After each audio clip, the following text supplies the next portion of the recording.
WhatsApp guys, welcome back once again. So दोस्तों, आज की फिल्म जो एक्सप्लेन करने वाले हैं उसका नाम है कोल्ड स्किन। सो गाइस, ये काफ़ी अलग तरह की फिल्म होने वाली है जिसमें हमें कुछ क्रिएचर देखने को मिल सकते हैं। अब ये कौन है और कहाँ से आए हैं ये आपको आगे पता चलेगा। तो चलिए कहानी की शुरुआत करते हैं। मूवी की शुरुआत होती है 1914 में, जहाँ हम एक बड़ी से शिप को देखते हैं। इस शिप में हम फ्रैंक नाम के आदमी को देखते हैं जो कि एक वेदर ऑफिसर होता है। फ्रैंक को सरकार ने इस टापू पर पूरे 1 साल रहने के लिए भेजा है, या फिर मैं ये कहूँ कि उसकी पोस्टिंग यहाँ पर की गई है ताकि वो उन्हें जाकर वहाँ के मौसम की जानकारी उन्हें भेज सके। और थोड़ी देर में वो शिप इस टापू पे पहुँच जाता है और ये टापू शहर से बहुत ही दूर होता है, एक सुनसान जगह पर बोल सकते हैं। लेकिन दोस्तों, ये टापू देखने में बहुत ही खूबसूरत होता है। अब यहाँ पर एक घर भी होता है जहाँ पर फ्रैंक का सारा सामान रख दिया जाता है। दरअसल दोस्तों, फ्रैंक पहला इंसान नहीं है, पहला वेदर ऑफिसर नहीं है जिसको यहाँ भेजा गया है। उसके पहले कई वेदर ऑफिसर यहाँ भेजे गए हैं जो कि यहाँ पर रह चुके हैं। अब दोस्तों, यहाँ पर एक लाइट हाउस भी होता है जहाँ पे फ्रैंक और कैप्टन दोनों जाते हैं। अब यहाँ पर फ्रैंक नोटिस करता है कि हर जगह पर नोकीले लोहे लगे हुए हैं। ऐसा लग रहा था कि इस जगह को किसी चीज़ से, किसी जानवर से बचाया जा रहा हो। ऐसा क्या है ये आपको आगे पता चलेगा। बाद फ्रैंक और कैप्टन दोनों लाइट हाउस के अंदर जाते हैं। उन्हें वहाँ एक ग्रनर नाम का आदमी मिलता है जिसकी हालत कुछ ठीक नहीं होती। वो बार बार फ्रैंक से गांजा मांग रहा था और ड्रिंक पीने को कह रहा था। कैप्टन उससे पूछते हैं कि इससे पहले वाला वेदर ऑफिसर कहाँ है, तो ग्रनर बताता है कि वो मर चुका है, उसे टाइफस नाम की बीमारी हो चुकी है।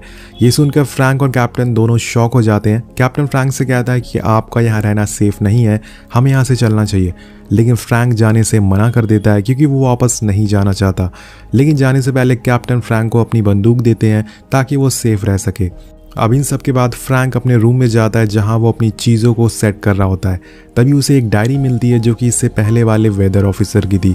और जब वो उसे ओपन करता है तो उसमें कुछ अजीब क्रिएचर्स की फ़ोटो मिलती है। अब इसमें वही लाइट हाउस की पेंटिंग भी बनी हुई थी जो कि हमने थोड़ी देर पहले यहाँ देखा था। और लास्ट पेज में उसे वेदर ऑफिसर की वाइफ की फ़ोटो मिलती है जिसके पीछे साल लिखा हुआ था 1908। अब ये सब देखकर फ्रैंक को कुछ समझ नहीं आता कि यहाँ क्या हो रहा है। वो इन सब चीज़ों को इग्नोर करके अगले दिन अपने काम में लग जाता है। लेकिन काम करते टाइम वो देखता है कि ग्रनर के साथ कोई और भी लाइट हाउस में है, लेकिन जब वो दूसरी बार उसे देखता है तो वहाँ कोई नहीं होता है। और फ्रैंक इस बात को भी इग्नोर कर देता है और सोचता है कि ये उसका कोई वहम हो सकता है और अपना काम ख़त्म करके वापस घर आ जाता है। अब रात हो जाती है, पर तभी उसे एहसास होता है कि उसके गेट पर कोई है। जब वो गेट खोलता है तो गेट के नीचे से किसी का हाथ आता है। ये हाथ देखने में काफ़ी अजीब लग रहा था। ऐसा लग रहा था कि मानो ये कोई जानवर या फिर एलियन हो। अब फ्रैंक बहुत ही डर जाता है और जाकर बेसमेंट में छुप जाता है। और जब वो गेट से हल्का सा झांक कर देखता है तो अचानक से कोई उसे दिखता है और फ्रैंक हड़बड़ाहट में उसे कील से चोटिल कर देता है, जिसके बाद वो जानवर यहाँ से भाग जाता है। और फ्रैंक पूरी रात उसी बेसमेंट में छुपा रहता है और अगली सुबह जब वो बाहर आता है तो उसे जानवर के खून की बूंदें दिखती है जो कि लाइट हाउस की तरफ जा रही थी। फ्रैंक लाइट हाउस की तरफ जाता है और ज़ोर ज़ोर से ग्रनर को आवाज़ लगाता है, लेकिन वो फ्रैंक की बात नहीं सुनता और गुस्से में आकर फ्रैंक गेट को बार बार नॉक करता रहता है। लेकिन ग्रनर जानबूझकर उसके लिए गेट नहीं खोलता। उसे ये बोलता है कि तुम्हें उस शिप के साथ चले जाना चाहिए था, यहाँ नहीं रुकना चाहिए था। फ्रैंक को समझ आ जाता है कि अब अकेले ही उसे इन जानवरों से, इन एलियन से निपटना होगा। वो सोचता है कि हो सकता है कि आज रात वो दोबारा से आए और उस पर हमला करे, इसलिए वो इसकी पूरी तैयारी करना शुरू कर देता है। वो घर के बाहर चारों तरफ लकड़ियां लगा देता है और उन पर तेल डालकर इसके साथ केबिन के दरवाजे को भी लॉक कर देता है। और थोड़ी देर बाद अंधेरा होना चालू हो जाता है।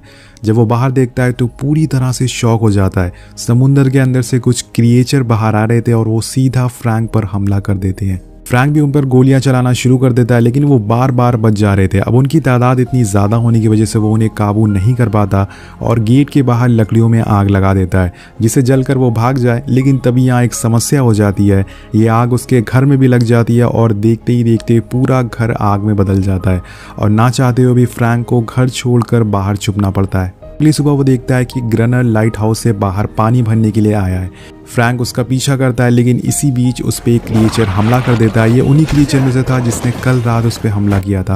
अब फ्रैंक उसे जान से मारने वाला होता है, लेकिन तभी वहाँ ग्रनर आ जाता है और उसे रोक लेता है। वो कहता है कि इसे छोड़ दो, ये तुम्हें कोई नुकसान नहीं पहुँचाएगा। ये एक फीमेल क्रिएचर होती है। और इसके बाद ग्रनर उस क्रिएचर को अपने पास बुलाता है। वो उसके पास चली भी जाती है। अब ग्रनर फ्रैंक को अपने साथ रहने के लिए भी तैयार हो जाता है क्योंकि उसे सच्चाई पता चल चुकी थी। ग्रनर फ्रैंक को बताता है कि ये क्रिएचर मेरा एक पालतू जानवर है और मैं जैसा कहूँगा ये वैसा ही करेगी। वो पास्ट की कहानी बताता है कि एक बार इसने अपने साथियों के साथ मुझ पर हमला किया था, इसके साथ ही तो भाग गए, लेकिन इसे मैंने पकड़ लिया, जिसके बाद ये मेरे पास ही है। आगे ग्रनर फ्रैंक को लाइट हाउस के टॉप पर लेके जाता है, जहाँ फ्रैंक उसे पूछता है कि जब ये शिप आया था तो तुम उसे वापस क्यों नहीं गए। तो वो बोलता है कि मैं यहाँ से कभी नहीं जाऊँगा और मैं ऐसी दुनिया में क्यों जाऊँ जहाँ लोग एक दूसरे को मार रहे हैं, काट रहे हैं। हमारी दुनिया में वर्ल्ड वॉर चल रहा है और जिसमें ना जाने कितने बेकसूर लोग मारे जा रहे हैं। फ्रैंक कहता है कि ठीक है, तुम्हें यहाँ रहना है तो रहो, मैं अगली शिप आते ही यहाँ से निकल जाऊँगा। ये सुनकर ग्रनर उसे बताता है कि यहाँ कोई भी कॉमर्शियल शिप नहीं आने वाला है और अगर तुम्हें शहर जाना है तो तुम्हें 1 साल तक इंतज़ार करना पड़ेगा। वो उसे ये भी बताता है कि ये क्रिएचर सिर्फ रात में बाहर निकलते हैं, दिन में वो समुद्र के अंदर रहते हैं। इसके बाद धीरे धीरे फ्रैंक और उस क्रिएचर के बीच में दोस्ती होना चालू हो जाती है। वेल गाइस, अब अगले दिन ग्रनर फ्रैंक को बंदूक लेके ऊपर आने को कहता है और ये लोग एक फ्लेयर गन छोड़ते हैं। जो क्रिएचर इनके साथ थी वो छत पर बैठ जाती है और रोने लगती है। वो अपने साथियों को बुला रही थी और देखते ही देखते दोस्तों बहुत सारे क्रिएचर बाहर आने लगते हैं, जिसके बाद ग्रनर उन पर गोलियां चलाना शुरू कर देता है। वो फ्रैंक से फायर करने को कहता है, लेकिन ये नज़ारा देखकर फ्रैंक पूरी तरह से शॉक हो जाता है और अंदर जाकर बेहोश हो जाता है। ग्रनर अकेले ही सुबह तक उन क्रिएचर से लड़ता रहता है और अगली सुबह वो गुस्से में आकर फ्रैंक को उठाता है और बोलता है कि अगर तुम्हें यहाँ रहना है तो तुम्हें काम करना पड़ेगा, ऐसे नहीं चलेगा वरना तुम मारे जाओगे। इसके बाद वो उसको पानी लाने के लिए भेजता है, पर जब वो वापस लौटता है तो वो देखता है कि ग्रनर उस क्रिएचर के साथ इंटीमेट हो रहा है। कैसा आदमी है ये, जॉनी सिन का बाप है लगता है। अब ये तो दोस्तों यहाँ पर वेल ये देखकर फ्रैंक उसी टाइम नीचे आ जाता है और चुपचाप खाना खाने लगता है। तभी ग्रनर उसे बोलता है कि अगर तुम्हें यहाँ जिंदा रहना है तो तुम्हें उन क्रिएचर को मारना ही होगा। अब रात हो जाती है और एक बार फिर से ग्रनर और फ्रैंक बंदूक लेके खड़े हो जाते हैं और थोड़ी देर में दोबारा से वो क्रिएचर बाहर आना चालू कर देते हैं। इस बार फ्रैंक भी उन पर गोलियां चलाने लगता है और ये देखने के बाद ग्रनर दरवाज़ा पीछे से बंद कर लेता है, क्योंकि अब उसे पता चल चुका था कि उसका ये काम अब वो करेगा। और अगली सुबह जब वो गेट खोलकर देखता है तो वो फ्रैंक को देखता है, जो कि पूरी तरह से खून में लथपथ हुआ था। उसने पूरी रात अकेली उन क्रिएचर से लड़ाई करी और अब हर रात यही चीज़ बार बार रिपीट होती रहती है और धीरे धीरे दिन महीने बीतने लगते हैं। लेकिन ग्रनर और फ्रैंक के बीच में अभी भी कोई दोस्ती नहीं होती। लेकिन यहाँ पर हालात कुछ ऐसी हैं कि उन्हें एक साथ काम करना पड़ रहा है। अब हर बार की तरह वो बंदूक लेके बाहर खड़े होते हैं उन क्रिएचर्स को मारने के लिए, लेकिन आज वो क्रिएचर बाहर नहीं आते। फ्रैंक बोलता है कि अब उन्हें मालूम हो गया है कि वो हमें हरा नहीं सकते, इसलिए वो आज बाहर नहीं आ रहे हैं।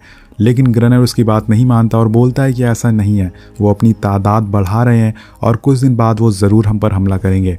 इसके बाद हम देखते हैं कि यहाँ पर जो फीमेल क्रिएचर होती है उसके लिए अब फ्रैंक के दिल में दया आने लगती है और वो उसके साथ काफ़ी घुल मिल चुका था, उससे काफ़ी नज़दीकियाँ बढ़ चुकी थी। जिसके बाद वो फैसला करता है कि वो उसे एक नाम देगा और वो उसका नाम रखता है एनारस। एनारस और फ्रैंक में काफ़ी अच्छी दोस्ती हो जाती है और काफ़ी समय बीत चुका था दोस्तों उन क्रिएचर को हमला किए हुए, जिस वजह से अब ये लोग काफ़ी रिलैक्स हो जाते हैं। जिसके बाद ये लोग एक साथ में चेस खेलना शुरू कर देते हैं, लेकिन ग्रनर लाइट हाउस की लाइट ऑन करना भूल जाता है उस दिन और इसी चीज़ का फ़ायदा उठाकर उस रात सारे क्रिएचर इन पे अचानक से हमला कर देते हैं और उनकी तादाद भी इस बार बहुत ही ज़्यादा होती है, जिस वजह से ये लोग उन पे कंट्रोल नहीं कर पाते। लेकिन जैसे तैसे करके ये लोग अपनी जान बचा लेते हैं और इसी बीच ग्रनर बहुत ही ज़ख्मी हो जाता है। हम देखते हैं कि एनारस उसके ज़ख्मों को चाट कर ठीक कर देती है, क्योंकि उसके सलाइवा में एक पावर होती है जिसकी वजह से वो उसकी चोट को चाट कर ठीक कर सकती है। मतलब दोस्तों इन क्रिएचर के अंदर कुछ शक्तियाँ भी होती है जिससे ये चोट को जल्दी हील कर सकते हैं। अब इतनी दिनों बाद फ्रैंक को एक जहाज़ दिखता है, वो देखकर बहुत ही खुश हो जाता है। वो भागकर एक फ्लेयर गन लेके आता है ताकि उसे मदद मांग सके, लेकिन इससे पहले कि वो उस फ्लेयर गन को चलाता वहाँ ग्रनर आ जाता है और उसे रोक लेता है, क्योंकि वो नहीं चाहता कि उसके अलावा यहाँ कोई और आए। अब ये सब देखकर फ्रैंक बहुत ही गुस्से में आ जाता है, जिसकी वजह से उन दोनों में हाथापाई होना शुरू हो जाती है। लेकिन तभी वहाँ एनारस पहुंच जाती है जो फ्रैंक से उसे बचाना चाहती थी और उसे ऐसा करता देखकर ग्रनर गुस्से में आ जाता है और अपनी बेल्ट उतार कर उसे मारने वाला होता है कि तब तक वो वहाँ से भाग जाती है। और ये इंसिडेंट से फ्रैंक और एनारस में दोनों में नज़दीकियाँ बढ़ जाती है, वो दोनों एक दूसरे को पसंद करने लग जाते हैं। जब फ्रैंक एनारस को बताता है कि वो यहाँ से निकलना चाहता है तो वो उसे एक जगह ले जाती है जहाँ पे एक पुरानी बोट होती है। ये देख के फ्रैंक बहुत ही खुश हो जाता है और ग्रनर के पास भाग कर आता है। ये उसे बताता है कि हमें एक बोट मिल चुकी है, लेकिन ग्रनर उसे बोलता है कि इसके बारे में उसे पहले से ही पता था। वो बताता है कि सालों पहले यहाँ पुर्तगीज़ का जहाज़ आया था, लेकिन उसी दौरान एक तूफान आ गया जिससे कि उनका जहाज़ डूब गया और उसमें बचे हुए लोग इस बोट के सहारे इस किनारे तक पहुँच गए। उन लोगों को इस क्रीचर ने मार कर खा गए, लेकिन ये बोट यहीं रह गई। ग्रनर बताता है कि वो लोग दरअसल एक डायनामाइट स्मगलर थे और उनके पास लाखों टन बारूद था जो कि उसी शिप के साथ डूब गया था। जब मैंने उन्हें ढूंढा तो वो पूरी तरह से ख़राब हो चुके थे और मेरे किसी काम के नहीं थे। फ्रैंक कहता है कि हमें वहाँ दोबारा जाना चाहिए, क्या पता अभी भी वहाँ कुछ बारूद हमें मिल जाए, और अगर हमें वो बारूद मिल गए तो हम उन सभी क्रिएचर को एक साथ मार सकते हैं, उन्हें उड़ा सकते हैं। लेकिन वहाँ जाने से ग्रनर उसे दोबारा से मना कर देता है। सीन शिफ्ट होता है और हम देखते हैं कि अनारस समुंदर में नहा रही होती है और उसे नहाते हुए देखकर फ्रैंक भी अपने कपड़े उतार कर उसके साथ नहाने लग जाता है और फिर दोनों की नज़दीकियाँ बढ़ जाती है और उन्हें ऐसा करते ग्रनर देख लेता है। उसके अंदर फ्रैंक के लिए नफरत पैदा हो जाती है। एक्चुअल में वो जलने लग जाता है क्योंकि वो अनारस को पसंद करता था। जब फ्रैंक लाइट हाउस में वापस आता है तो ग्रनर उसके पास आता है और कहता है कि मैंने अपना फैसला बदल लिया है, मैं तुम्हारे साथ उस शिप तक चलूँगा। और वो दोनों उस बोट पर बैठकर उसी जगह जाते हैं जहाँ पे वो शिप डूबा हुआ था। ये 19वीं सेंचुरी की कहानी है दोस्तों, तो इनके पास कोई प्रॉपर डाइविंग सूट नहीं होता, लेकिन फिर भी फ्रैंक एक लोहे का डाइविंग सूट पहनता है और रस्सी के ज़रिए अंदर जाता है। वो ग्रनर से बोलता है कि अगर मैं लगातार 3 बार रस्सी खींचूं तो तुम समझ जाना कि मुझे मदद की ज़रूरत है। और उसके आसपास काफ़ी सारे बॉक्सेस पड़े हुए थे जिसमें शायद बारूद हो सकता है। फ्रैंक एक एक करके उन बॉक्सेस को ऊपर पहुंचाना शुरू करता है, लेकिन तभी अचानक से उसके सामने वो क्रिएचर्स आ जाते हैं। वो इस डाइविंग सूट को देखने के बाद कुछ समझ नहीं पाते, जिस वजह से वो उसे बिना नुकसान पहुंचाए वहाँ से चले जाते हैं। लेकिन फ्रैंक बहुत ही डर जाता है, वो वहीं गिर जाता है। वो उस रस्सी को बार बार खींचता है ताकि ग्रनर उसे ऊपर खींच ले, लेकिन ग्रनर जानबूझकर रस्सी ऊपर नहीं खींचता क्योंकि वो चाहता था कि वो नीचे ही मर जाए। लेकिन फ्रैंक भी बहुत ही होशियार होता है, वो उस डाइविंग सूट को खोल देता है जिससे वो तैरते हुए ऊपर बोट पर आ जाता है और उसकी जान बच जाती है। अब जब वो वापस लाइट हाउस आकर उन बॉक्सेस को खोलते हैं तो उसमें बारूद मिलते हैं और उसमें बहुत सारे बारूद अभी भी दोस्तों सही सलामत थे। तो फाइनली अब होने वाला था धमाका। वो उन सारे बारूद को लाइट हाउस के किनारे लगा देते हैं ताकि जब रात में क्रिएचर आए वो सभी को एक साथ मार सके। लेकिन इनकी किस्मत खराब होती है, शायद उस रात एक भी क्रिएचर पानी से बाहर नहीं आते। इसी तरह से समय बीतता रहता है और अब ठंड का मौसम आ जाता है। चारों तरफ बर्फ गिरना चालू हो जाती है, लेकिन ग्रनर जो होता है वो हिम्मत नहीं हारता। वो लाइट हाउस के ऊपर डायनामाइट का ट्रिगर लेकर बैठा होता है बर्फीली ठंड में, और उसकी सारी मेहनत बर्बाद हो रही थी और इस बात का गुस्सा वो अनारस पे उतारता है। वो उसे कहता है कि तुम्हारी वजह से ये सब हो रहा है और वो उसे बेल्ट से मारना शुरू कर देता है। लेकिन तभी फ्रैंक उसे रोक लेता है और बोलता है कि तुम रात होते ही लाइट हाउस का गेट खोल के खड़े हो जाना और जैसे ही वो आएंगे मैं ट्रिगर दबा दूंगा। अब थोड़ी देर बाद रात हो जाती है और ग्रनर अपनी बंदूक लेके खड़ा हो जाता है, लेकिन आज भी कोई नहीं आता। और फिर वो गुस्से में अनारस को ऊपर लेके आता है और उसे कहता है कि चलो अपने दोस्तों को बुलाओ, गाना गाओ और रोना शुरू करो। वो उसे बार बार मारता है और उसे ज़बरदस्ती बोलता है कि चलो चिल्लाओ तभी तुम्हारे दोस्त आएंगे।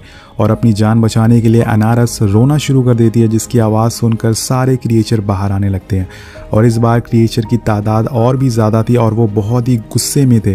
वो नीचे खड़े फ्रैंक पे हमला कर देते हैं, लेकिन वो जैसे तैसे करके अपनी जान बचाता है और फिर गनर उस ट्रिगर को दबा देता है, जिससे एक ज़ोर का धमाका होता है और आसपास जो भी क्रिएचर होते हैं वो सब मारे जाते हैं। और इस धमाके की वजह से फ्रैंक और गनर भी जख्मी हो जाते हैं। अगली सुबह जब वो दोनों नीचे आते हैं तो उन्हें हर तरफ बस क्रिएचर की लाशें मिलती हैं और अब ये लोग वापस लाइट हाउस आ जाते हैं। अगली सुबह फ्रैंक जल्दी उठ जाता है और वो ग्रनर के पास जाता है तो देखता है कि वो सो रहा है। फ्रैंक को उसके पास एक बॉक्स मिलता है जिसमें बहुत सारे कार्ड्स होते हैं। जब वो उस कार्ड को सीधा करता है तो उसमें उसी लड़की की फ़ोटो होती है जो उसे कहानी की शुरुआत में उस डायरी में मिली थी। लेकिन यहाँ उस लड़की के साथ एक आदमी भी होता है और यहाँ दोस्तों एक राज की बात पता चलती है। फ्रैंक को पता चलता है कि उसके पहले जो यहाँ वेदर ऑफिसर आया था वो कोई और नहीं बल्कि ग्रनर ही था। लेकिन उसे समझ नहीं आता कि ग्रनर ने उस दिन कैप्टन से झूठ क्यों बोला। वेल इसके बाद फ्रैंक समुंदर के किनारे जाता है जहाँ वो एक पत्थरों से एक बड़ा सा गोला बनाता है और उसके अंदर एक छोटी सी बोट रख देता है उन क्रिएचर के लिए। कहीं ना कहीं फ्रैंक को उन क्रिएचर से लगाव हो गया था और उसे लग रहा था कि ये उनके साथ गलत हो रहा है। अब अगली शाम जब वो उसी जगह दोबारा जाता है तो वहाँ देखता है कि एक क्रिएचर का छोटा सा बच्चा आया हुआ है और वो उसे वही बोट देता है जो कि उसने वहाँ रखी थी। साथ में उस बच्चे के अनारस भी होती है और धीरे धीरे वहाँ सारे क्रिएचर आ जाते हैं। अब यहाँ फ्रैंक को समझ आ जाता है कि ये सब जो भी हो रहा है वो बिल्कुल गलत हो रहा है। ये क्रिएचर लड़ाई नहीं करना चाहते बल्कि ये भी हमारी तरह से शांति और सुकून में रहना चाहते हैं।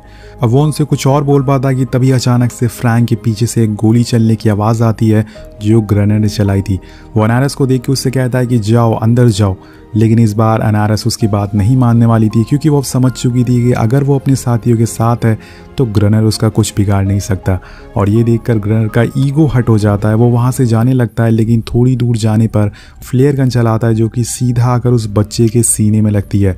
वो बच्चा वहीं तड़प कर मर जाता है दोस्तों। और ये देखकर फ्रैंक बहुत ही गुस्से में आ जाता है। वो चिल्लाते हुए लाइट हाउस जाता है और वहाँ उसे ग्रनर के बीच में लड़ाई होना शुरू हो जाती है। वो एक कुल्हाड़ी उठाता है और फ्रैंक को मारने के लिए आगे बढ़ता है, लेकिन तभी फ्रैंक उसके असली नाम से उसे बुलाता है, यानी कि मिस्टर वेगलेंट।